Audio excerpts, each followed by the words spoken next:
যে জিব্রাইল এসে বলতেছে, ও ইব্রাহিম তুমি আমার কাছে কি চাও? তুমি যদি বলো, তুমি যদি অর্ডার করো, হুকুম করো, তাহলে আমাদের এই ডানা দ্বারা আঘাত করে নমরুদের এই অগ্নিকুণ্ড আমরা 7 সাগরে নিক্ষেপ করব। সুবহানাল্লাহ। ইব্রাহিম আলাইহিস সালাম আল্লাহর কেমন পয়গম্বর, তখনও জিজ্ঞাসা করতেছেন, ও জিব্রাইল এটা কি তোমার কথা বললা নাকি আল্লাহ বলেছেন? বলে আমার নিজের কথা বলতেছে। এই কঠিন বিপদের সময় আগুনে নিক্ষেপ করবে, এমন অবস্থায় ফেরেশতা যদি এসে বলে তুমি আমাকে বলো, আমি তোমাকে রক্ষা করতেছি। আরে আমাদের যদি এরকম বলতো, আমরা বলতাম তাড়াতাড়ি আমাদেরকে হেফাজত করো। কথা বলেন না, ঠিক কিনা ভাই? আমরা বলতাম তাড়াতাড়ি আমাকে রক্ষা করো, এখনই আগুনে পুড়ে মরবো।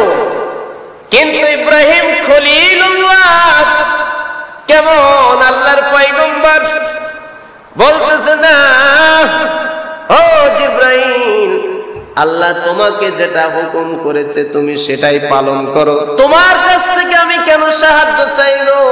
হাসবুনাল্লাহ, আমার আল্লাহ আমার জন্য যথেষ্ট।